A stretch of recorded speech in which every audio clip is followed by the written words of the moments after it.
Today we'd like to introduce somebody from the Chishti Sabri Silsila, Hazrat Rehman Anwar, and I would like to read a small excerpt from his book, which is his intro, and we would like to know more about him and his personal journey on this quest for truth. So I was born into a Sufi family, he writes. My earliest childhood memories include seeing my father, Hazrat Ikram Ludhianvi Raziyallahu Anha, a writer and a Sufi of the Chishti Sabri order, sitting on a carpet amongst a number of people in the drawing room of our house in Lahore, listening to their problems and advising them. Our little drawing room was also a safe place for everyone and anyone to come and discuss their issues. And my father was always ready to help them in every way. People were served tea and refreshments, and the same room was then converted into an intellectual hub, where a wide variety of topics were discussed, ranging from poetry to politics, films to theology. I still vaguely remember some of these conversations. More than anything else, they just wanted to sit in my father's presence. The bond of love and affection he had created with complete strangers was something I could never fully comprehend. It was pure, selfless, and sincere. Okay, that's great. Fyza, thank you very much, and Tanur for organizing this, and all of you for being here in a very politically charged environment. I don't know how to start. I had no planning to write this little book. But like Fyza read out from my book, that it was my childhood memories. It was I was very young when my father passed away. I was 13 years old in 9th standard. So that's why I wrote that I vaguely remember some of those conversations. But it was exactly like that. It was sitting more like this. People used to come and sit close to my father. And I think their sole objective was not to gain anything else except for his company. And what he was giving to them was nothing but his time. And living in a very capitalist environment over the last, I think, 15 years in England, I have realized that now that the most precious thing in life one can give to any other person is their time.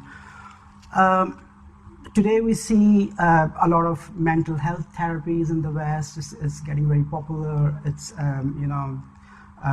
but people don't have time. I share a house with a 95 years old couple in London, and that couple, Andrew is 95 years old. His wife Pamela is 93 years old. They live alone. Nobody has time for them. So I share the house with them, and it's very surprising for me that even their own children, they come like once in a month or twice in a month just to say hello. And then it reminds me of the time that my father, who was a writer, who had a family, we were children, and he was always available for these complete strangers. And why he was doing that? He wasn't gaining anything back from them. So I think this was going on, and then pandemic happened, and people started dying in England. England is a very little island, as you know, and over 1,000 people were dying in a day. I was confined to my little room. So there was a time, I think, when I really decided I should really reflect back, start writing my memories, and put together my thoughts. The other motivation, Fyza asked me to discuss my spiritual journey, and I feel that I'm still at the very beginning of my spiritual journey, because all I have is those recollections of my father. My father was a very, I would say, a very wise man in a way, because he used to share a lot of things with me, and given the fact that I was only a child, 9th grade, and I think some of those conversations were quite heavy, and I now feel that it was like different folds of those conversations and different stages of my life. I think it unveils those conversations. I took a bath in a Sabri silsila, Chishti Sabri silsila. My Hazrat Sahab, my Murshid's name was Sufi Ahmed Mian from UP, from Pilibhit. Pilibhit is a little place in UP, India. So he used to come here, and his father was basically the spiritual guru of my grandfather. And here comes the introduction of my grandfather, Dr. Habib Rehman Barq. Before him, our family was purely a business-oriented family. Dr. Barq Saab's, my grandfather's father, was a famous businessman in Ludhiana. Ludhiana is a place in Punjab, in Indian Punjab. So our family, basically, my father's family belonged to Ludhiana before partition. So he studied, because he was a sort of very famous, influential business person, so he had all the time and all the money to go around the world and study. So he studied at Azhar, he studied at Deoband, he went to Oxford in 1928, he did his PhD in metaphysics. And I personally feel that was his turning point. When he came back to India, he met his Murshid, Hazrat Muhammad Hussain, from Muradabad, but he passed away quite early. So my Murshid's father, Hazrat Anwar Ali Shah Sahab, he was also a disciple of Muhammad Hussain Sahab. He guided spiritually, and he completed my grandfather's education. So in 1947, my father told me that he was a young child. He was sitting on a crowded train on the floor, on the top of the train, and we're talking about Punjab. So killings were taking place all around, violence, unprecedented violence, and the journey was basically from Ludhiana to Lahore. And my father told me that it was very unique that my grandfather was not disturbed at all. He was sitting, he was calm as the sea, and he was just absorbed in himself. And my father was very anxious as a child that something was going to happen to them, something was going to happen to my father, because he had already lost his mother. So he was very, very attached to his father and all that. So when they came to Lahore, 13 Anarkali, number 13 Anarkali was the place where they migrated to. That was their new home in Lahore. So then my father asked his father that why were you so calm? There were like killing taking place all over. And when he insisted, only then he revealed that he had a vision. He saw Hazrat Ali, Maula Ali Karamullah Wajho, in his dream. And he said, I will say in Urdu and then I can translate. He said that Barq, तुम्हारे माल पे ज़वाल है, माल छोड़ दो, जान बख्श दी जाएगी. So he said that there is, if you leave your belongings, all of your money and everything, then nothing will happen to you physically. So that's how I think. And after that, my grandfather, he didn't do he never, although he had a PhD, he never taught, he never wrote any books. He dedicated himself, his life, to people. So 13 Anarkali was the place where people who attended those gatherings, it was a flow of knowledge, and a lot of people, countless people benefited spiritually, otherwise from my grandfather. But one of the unique things about him that he was never ever interested in his promotion. So he never put any effort in place. Even he was against all of these things. He was against that any fame, any materialistic gains. So no political people were allowed. There's one story that Sardar Abdul Rabb Nashtar used to come, and because he was the class fellow of my grandfather, so he very kindly stopped him from coming. I think that was his style, that he never wanted to be known. So, and yeah, that was my grandfather. And my father then, he was a writer, he was a film writer as well. He wrote many movies, Pakistani movies, and mostly historical. And last years of his life, he did the same things like my grandfather did. And but because I was not very lucky enough to spend a lot of time, he passed away quite early. But those memories, like I said, it's still with me. The idea of writing this book was not about myself personally or my family.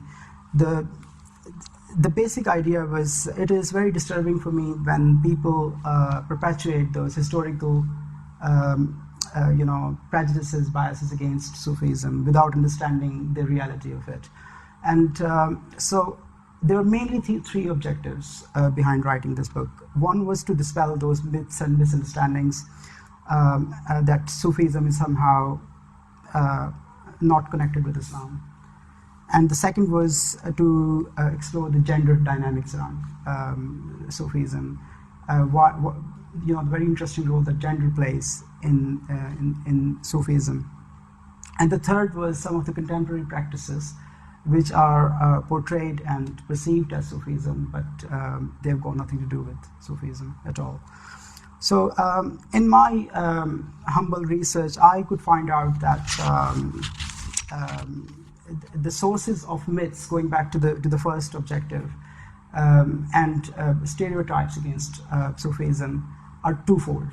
One is from the mainstream Islam, when some of the early theologians and jurists, they had this bias against this esoteric dimension of Islam, because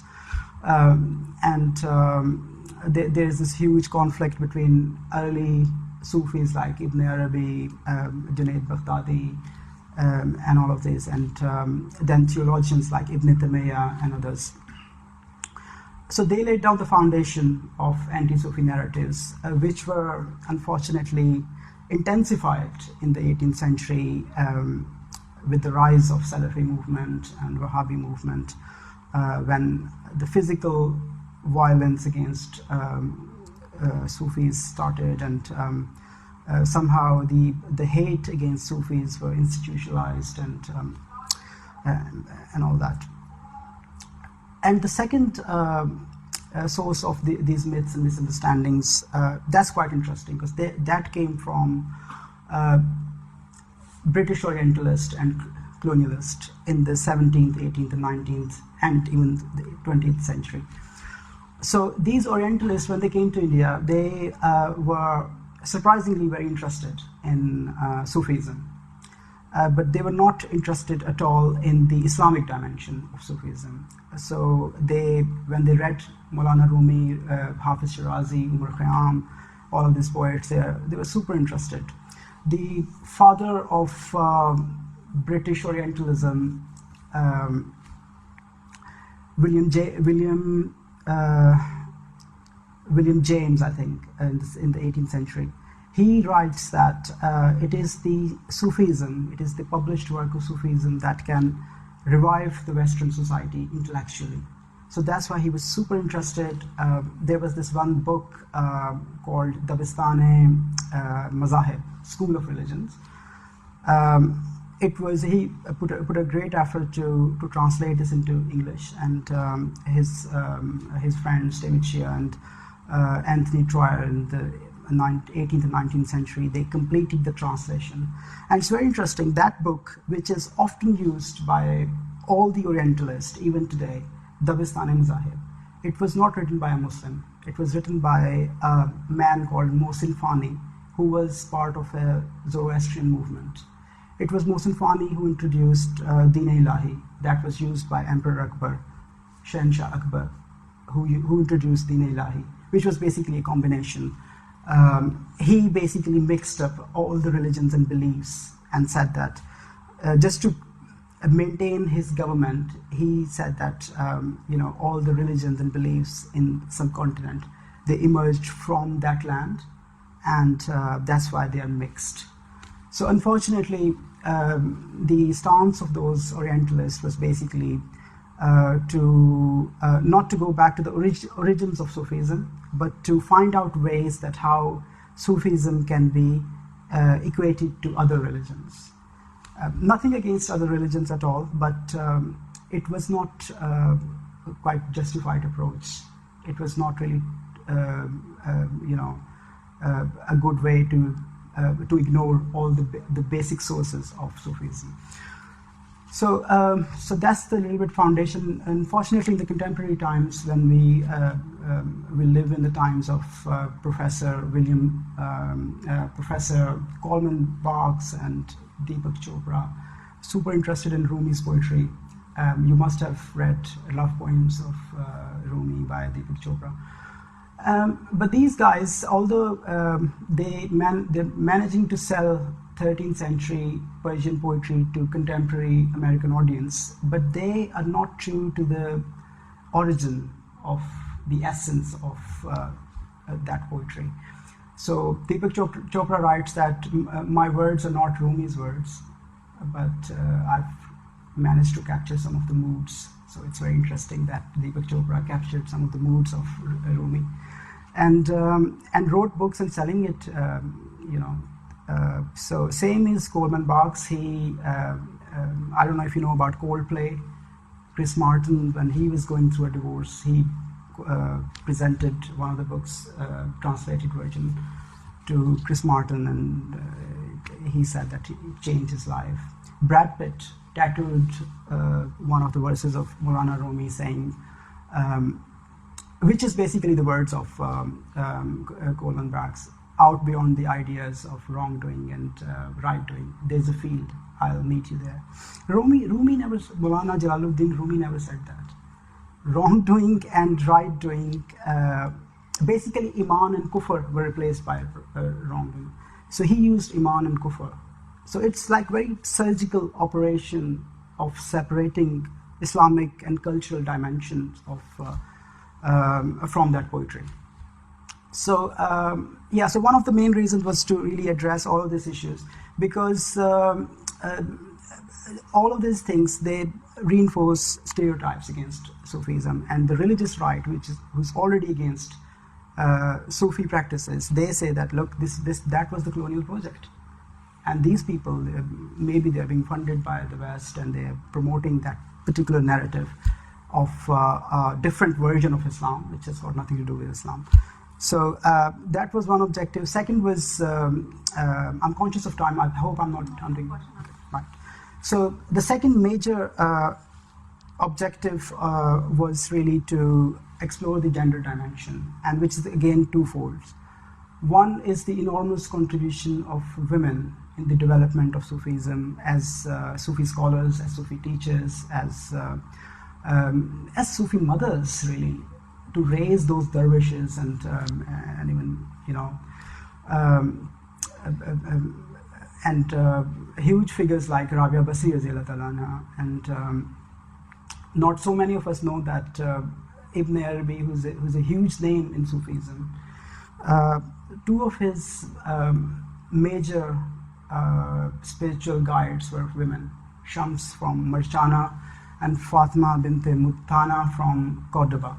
Both of these women played a central role for making Ibn Arabi who he was. He mentions in his book Basis of Wisdom that Fatima bint Muttana was a 95 years old woman who used to say to him that I'm your spiritual mother and an image of your earthly mother. So which is a beautiful thing. So all of these contributions are somehow ignored in the history, and I think this is the time when in our discourses we start appreciating and celebrating all of these women who are ignored. And the second part of this gender dimension is our own Sufi saints like Amir Khusro, Baba Bulleh Shah. Almost all of their poetry is in female voice. So if you look at their poetry, you analyze their poetry, it's all about a very dominant female voice. So Amir Khusro, he often uses Sakhi, which is referred to as a female, female friend, Sakhi. Punjabi poet Baba Bulleh Shah, he uses Adiyo, are you again when you address to a female friend? And all of his poems almost, it is about that female identity. It is about challenging patriarchal hegemony in Punjab and in India. And if I may say so, if you look at it closely, some of the questions these saints raised, they seem to be resonating in contemporary feminist struggles today, if you look at it closely. So I can go on and discuss about their poetry, and it's a huge contributions of these poets, and I think the best way to challenge patriarchy is by their poetry, in my opinion. And the last but not least is some of the contemporary practices, like I mentioned in the beginning, which are portrayed and people believe that it's Sufism, but they're not. And they have played a very negative role in projecting a very false, a very negative image of Sufism that we have today. There was a 19th century mystic, Yahya ibn Mu'adh. He warned back then that there will be a time when we need to be careful about three categories of people: heedless servants, hypocritical Quran readers, and ignorant pretenders of Sufism. So the ignorant pretenders of Sufism in today's society are basically playing a very negative role, unfortunately, but they have their role to play, and we have our roles to play to promote the right version of Sufism, which is against a misogynistic mindset, which is against all the materialistic and capitalistic approach to life, and which is basically about selfless service to people. Yes, it's a quest for excellence. Quest for excellence, exactly. Junaid Baghdadi defines Sufism in very beautiful words, that tasawwuf al-khulqa. Tasawwuf means that beautify your manners, and the more you beautify your manners, the more spiritualist, the more Sufi you are. So, adab, exactly. So that's my 2 cents. If you have any questions, more than welcome.